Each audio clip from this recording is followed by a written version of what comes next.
Hello दोस्तों, स्वागत है आपका हमारे इस YouTube चैनल पे।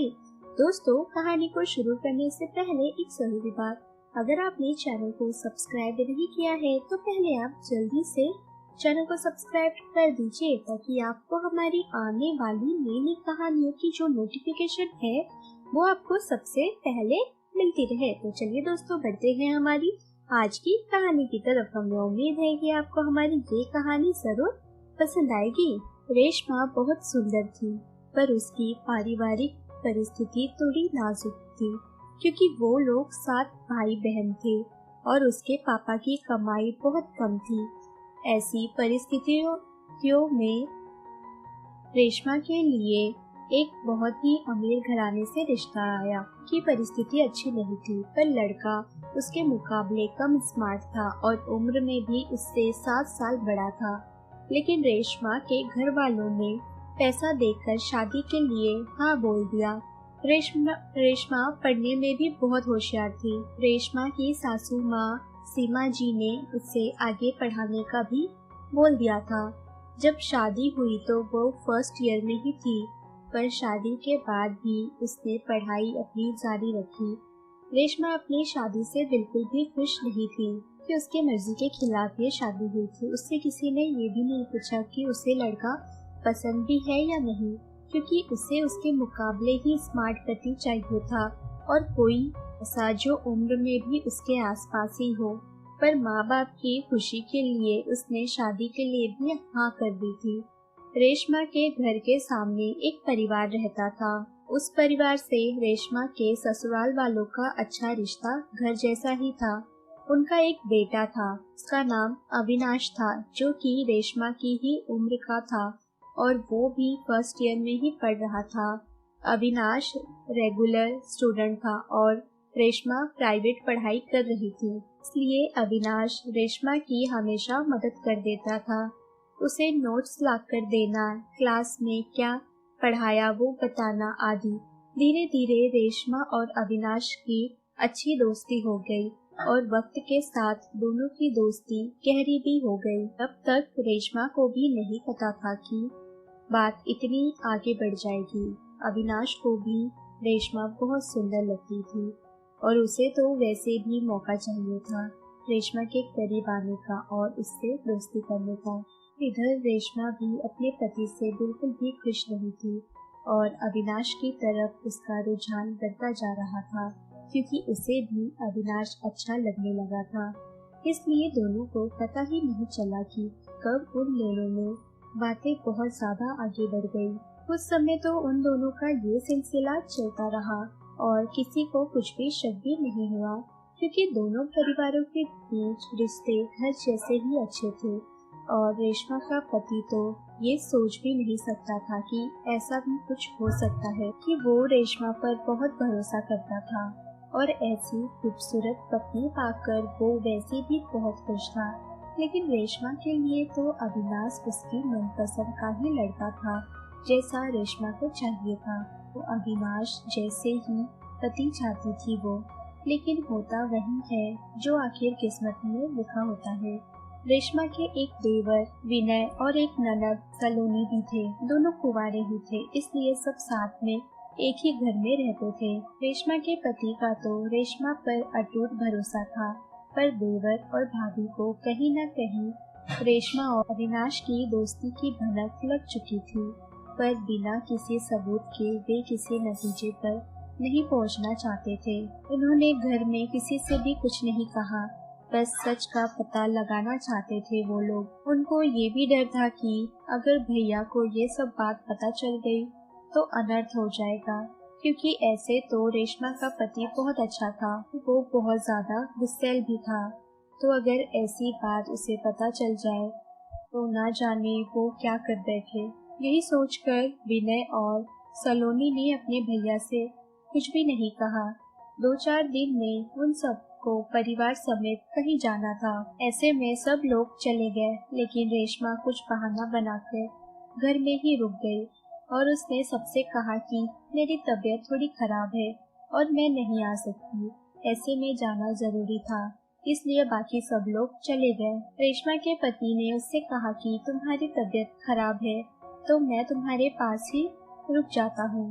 पर रेशमा ने जबरदस्ती उसे भी भेज दिया कि आप जाओ, मैं दवाई लेकर सो जाऊंगी, आप मेरी चिंता मत करो, आपको वहाँ जाना बहुत जरूरी है। रेशमा को तो अभी तक यही लग रहा था कि किसी को कुछ भी पता नहीं है, इसलिए वो निश्चित थी।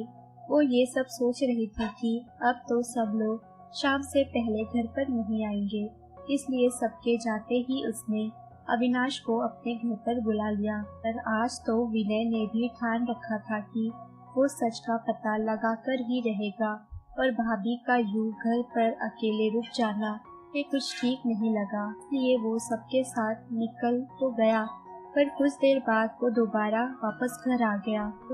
मैं घर पर आया तो अविनाश और रेशमा को देखकर उसके तो पैरों तले जमीन खिसक गई।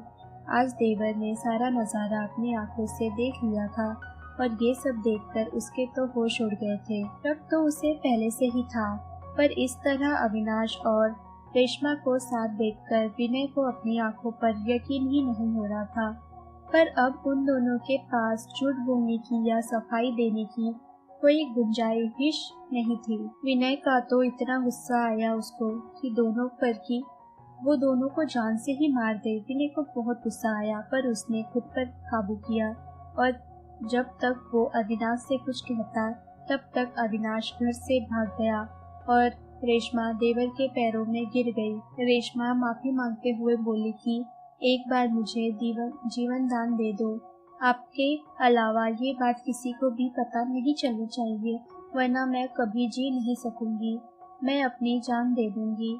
मैंने जो किया मैं उस पर बहुत ज्यादा शर्मिंदा हूँ, पर मैं आपसे वादा करती हूँ कि जीवन में ये मेरी पहली और आखिरी गलती है। आप किसी को कुछ भी मत बोलना, वरना मेरी इज्जत मिट्टी में मिल जाएगी। भगवान के लिए मुझे आप बदनाम होने से बचा लो, अपनी बहन समझकर ही मुझे माफ कर दो। विनय को अपनी भाभी पे बहुत ही ज्यादा गुस्सा आ रहा था, और वो उनसे बोला कि शुक्र है कि मेरी बहन आप जैसी तो बिल्कुल नहीं है, और बहुत ज्यादा दुख है मुझे इस बात का कि आप जैसी भाभी मुझे मिली। मुझे आज इतनी शर्म आ रही है कि आपसे बात करना भी मुझे अपना मुंह गंदा करने जैसा लग रहा है। थोड़ी सी तो शर्म की होती आपने। भैया आपसे कितना प्यार करते हैं, आप पर कितना भरोसा करते हैं वो, लेकिन आपने उनका भरोसा तोड़ने से पहले और इस घर को बदनाम करने से पहले एक बार भी नहीं सोचा। कार है आप पर, मुझे शर्म है कि आप मेरी भाभी हो। ऐसा बोलकर विनय वहाँ से तो चला गया, पर वो समझ नहीं पा रहा था कि अब वो करे तो क्या करे, सब कुछ बताए या नहीं बताए, क्योंकि अगर उसने सब कुछ बता दिया तो पक्का है कि ये रिश्ता तो टूटेगा ही। लेकिन ये सब सुनकर भैया का क्या हाल होगा, कहीं गुस्से में आकर भैया अविनाश को जान से न मार दे। और यही सब विचार उसके दिमाग में ही चल रहे थे, क्योंकि वो अपने भैया के गुस्से से परिचित था।